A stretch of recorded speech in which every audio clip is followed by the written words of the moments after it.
Hello and welcome. In today's video, I'm going to be teaching you how to deploy the Node.js app into AWS Cloud. The lesson will be divided into three parts. Firstly, we will create an Elastic Container repository for Docker images. Then, we will create a new instance of the Postgres database using RDS service. And finally, we will use the AppRunner service to run our Dockerized application. Okay, without any further ado, let's get started. As an example, I will use the nest.js app I created and shared with you in the nest.js Crash Course series. The app is fully Dockerized and is using Postgres database, but in fact, any other app will work as long as it contains Docker file and uses a relational database. The principles are the same. To deploy the app to AWS Cloud, you have to have an active AWS account. Also, in one step I use AWS CLI, so you have to have the CLI configured. If you don't have, don't worry, you can find the help in the description of the video. Let's start from login into AWS console. There, in the main dashboard, let's use the search bar and search for ECR. It's a brand new account, so I have no repositories yet. To create a new one, I have to click on Get Started button. But before so, be sure if you are in the right AWS region. To me, it will be the EU West 2, which is Ireland region. Then, after clicking the Get Started button, you can see the Create Repository form. Firstly, we have to decide if our repository will be private or will be public. I don't see any reasons to make it public, so I'll leave the default private option set. Next, we have to set the name of the repository. The name has to be at least 2 characters long and can only contain letters, numbers, hyphens, underscores, periods, and forward slashes. I will name mine Recipe API because that's what the app is. It's simple Recipe API. The URL to repository is standardized. It contains the account ID, name of the service, the AWS region, AWS domain, and it's ending with the repository name. Next, let's scroll a little, and there we have the image scan settings and the encryption settings. Let's leave both options disabled, and let's click the Create Repository button at the bottom of the page. After creating the repository, we will be redirected to your repository's dashboard. Currently, I have only Recipe API repository. When I click on the name, I can see all its images. So far, there are no images.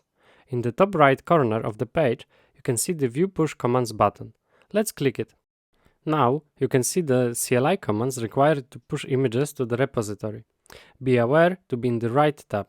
The commands differ depending on the operating system. I'm working on a Mac OS, so I will use commands for Mac and Linux. The first command is the most important one. It grabs the token from AWS and authenticates your local Docker instance to be able to push to this repository. But to use this command, you have to have the AWS CLI installed and configured. Without it, the command won't work. Okay, let's copy the command and let's paste it to the terminal. After pressing enter, you should see the login succeed message. The second command from the list shows you how to build the image. I will skip that because I have the image already built. That's the image I like to push to the repository. I also created a video teaching you how to Dockerize nest.js application. So if you're interested in such topic, you can check it here. In next step, I will copy the third command. It just tags our image, so let's use it now. Great, the image is tagged, so finally, the last command pushes the image to the repository. Let's copy and paste it to the terminal. After confirming, you should see the image layers being pushed to the repository. It takes some time to finish, so I will fasten the video now. Great. After finishing, let's open the console again and let's close the helper pop-up. To see the image, I have to refresh the page. The image was pushed correctly. I can see the tag, the date of the push, and I can copy the URI to the image. So far, so good. That's all what we have to do in the ECR service. Now we can move to the database setup. To create a database, let's again use the search bar and let's search for the RDS service. RDS is fully managed relational database service. With just a few clicks, we can start the Postgres, MySQL, or a few other relational databases. At the top of the dashboard, we can see the summary of currently used resources. So far, I don't use any databases. When I scroll a little, there is a section called Create Database. We can restore there the database from a backup placed in the S3 bucket, or we can create a completely new database. Let's click the Create Database button. Firstly, we have to pick the creation method. We can set all properties manually, or we can use the Easy Create option, allowing the AWS to pick some defaults. Today, we will go with the manual approach to learn the available options. Next, we have to pick a database engine. The Recipe API was created to work with the Postgres database. Moreover, I tested it with the Postgres 12 version, so here I will also pick the 12th version. In the next step, we should pick the template. There are different defaults for production and different for development setup. My account is still free tier eligible, so I will pick the third option. This way, I won't pay any money for the database. But by picking the free tier option, I'm tied to only one instance of the Postgres. I cannot pick the multi-AZ instance or multi-AZ cluster. Going further, when we scroll a little, there is a section called Settings. In the first field, we have to specify the database identifier. The ID is not the database setting. It's only a name we assign to specific database. It will be present inside the AWS console. Next, we have to set the master username and its password. I will set them to match the values I have set in the .env file inside my app. So it will be the Postgres user and the password will be set to password. Of course, for production, you should set something more secure. There is even an option to auto-generate the password. In the next section, we have to pick the instance type. The instances differ between themselves by number of available CPUs and amount of memory. Of course, the size of the instance is correlated to the amount of money you will pay. Because we are in the free tier, we have not so many options to pick. I will stay with default T3 micro instance. Next, there are storage settings. We have to pick the type of the hard disk and its size. Our app doesn't need super quick I/O, so general purpose SSD is enough. Also, the default 20 GB of allocated storage is enough, as long as we set the Enable Autoscaling option on. Having this flag on allows AWS to extend our storage space if needed. Cool feature. Nowadays, there is no need for knowing the needed storage space upfront. Moving forward, let's scroll to the connectivity part. There, we have to pick if we will connect the RDS instance to EC2 instance. We won't. We will deploy the app to the App Runner service. Also, we can leave the default network type to set to be equal to IP4. We don't need the IP version 6. Next, we have to pick the VPC for our app. VPC is virtual network inside the AWS cloud. It closely resembles a traditional network that you would operate in your own data center. This setting cannot be changed after creating the database, so please set it carefully. I will go with my default network. However, I will create a separate security group in a minute. Then, let's set no public access to the database. It means that AWS won't assign any public IP address to database instance. Only apps within the VPC will be able to access the database. Then, for security group, I will pick Create a new one, and I will name it Recipe API Security Group. Security group defines rules for incoming and outgoing traffic for our private network. Next, we won't use any RDS proxy, so here, please leave the checkbox unchecked.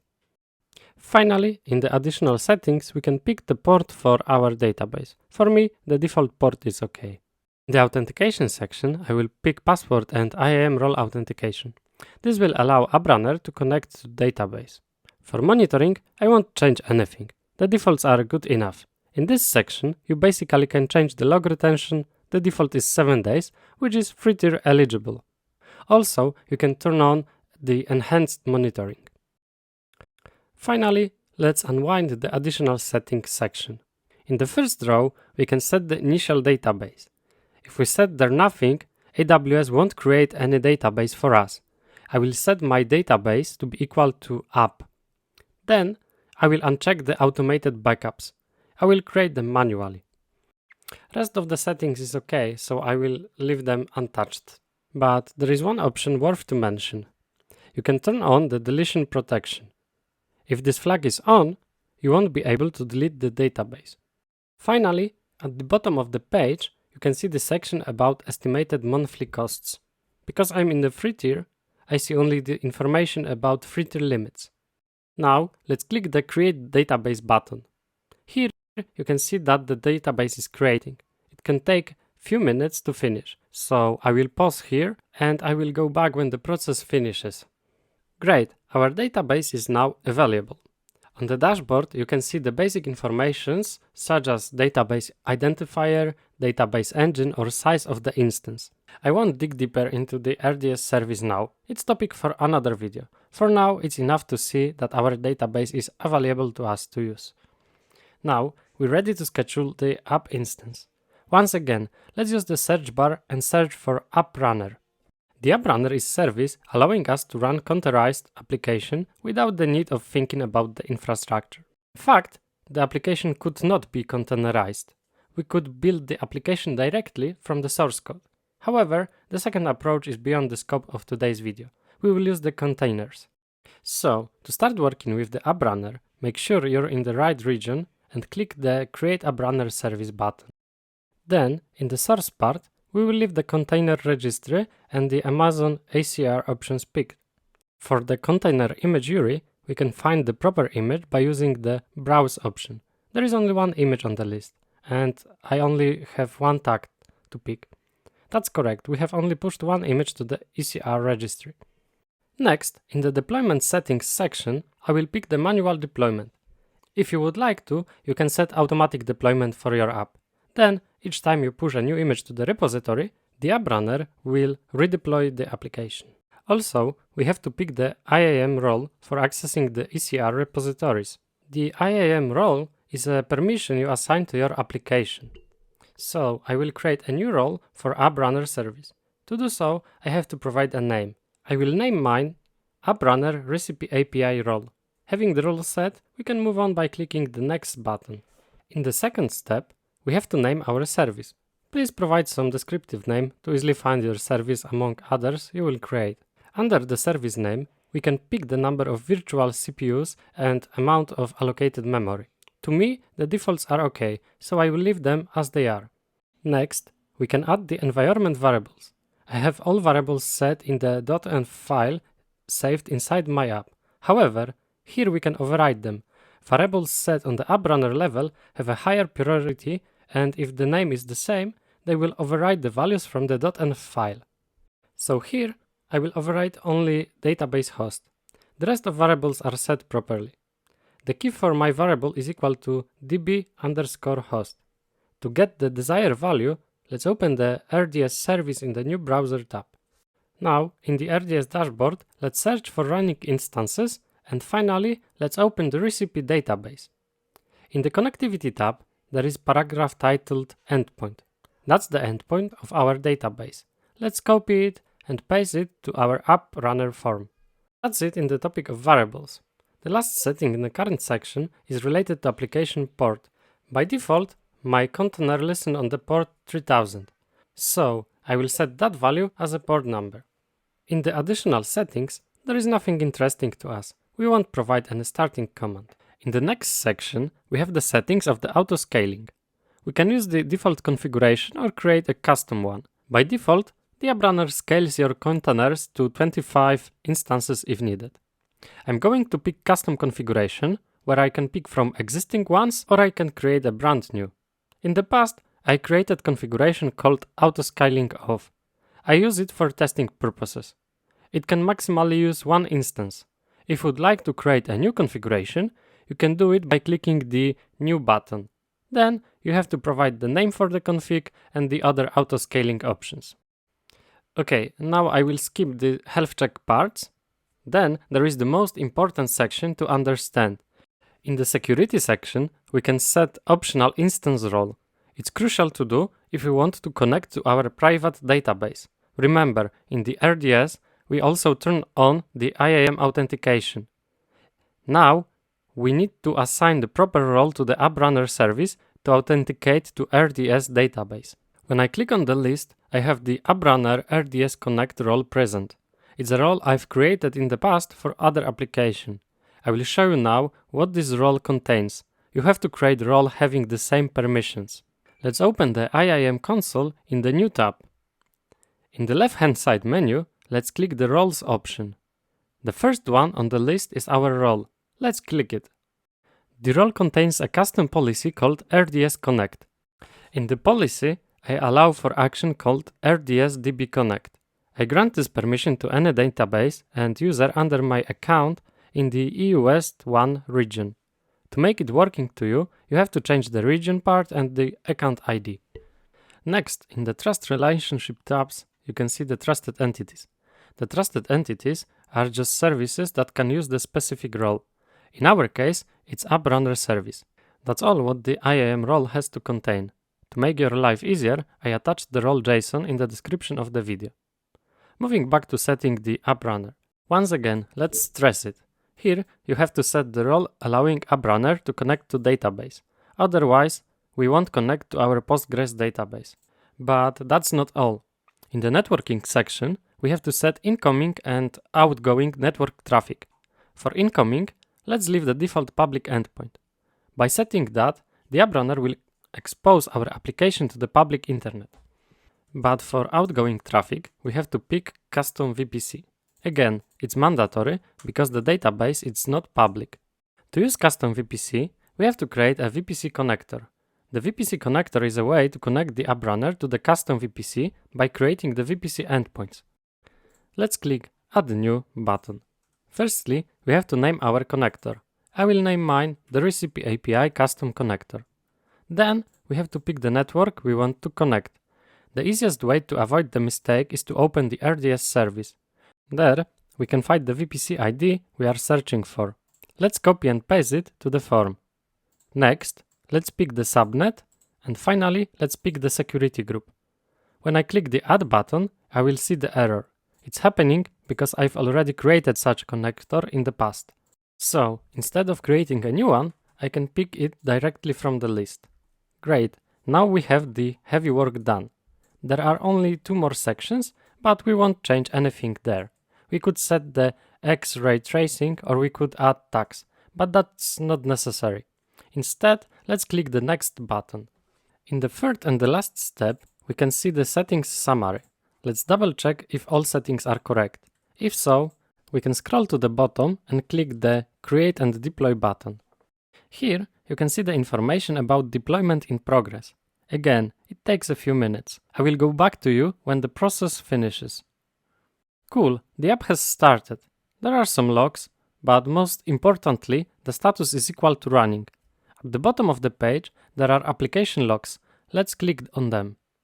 Now, you can see the logs of the Nest.js application. So far, it seems like everything went smooth. To be sure, let's copy the service default domain. We will use it to make a few test calls. Inside the Visual Code extension called Thunder Client, I have saved the app endpoints. Let's change the localhost part, and then let's try to register a new user in the app. When I sent the body, I got the 201 status. The user was created properly. Then, when I used the login endpoint, I received the JWT tokens. Cool, the app was deployed correctly and it is connected to the database. We did a good job. But before we will end up the lesson, let's go back to the AWS console and let's delete all unused resources to not pay any unnecessary money. To remove the App Runner service, please click on Action button and then click Delete. Here, we have to confirm the deletion by typing delete. Great, the operation is in the progress. Now, let's move to the RDS and let's do the same. In the Databases tab, let's click the Actions button and let's pick Delete. In the RDS, we can decide if you would like to create a final snapshot of the database or not. Finally, to actually delete the database, we have to type delete me and then click Delete button. Here, you can see the information that the database is indeed being deleted. Lastly, for the ECR repository, the things are even simpler. We only have to pick the repository from the list and click the Delete button. To confirm, again, please type delete. Great, all resources are cleared. That's it for today. That was a huge amount of knowledge. We have successfully deployed the Dockerized application into AWS Cloud. Great job! Please let me know in the comments below if that was helpful to you, and if you would like to see more videos like this teaching you how to deploy the application into the cloud. Thank you for the watching and see you next time.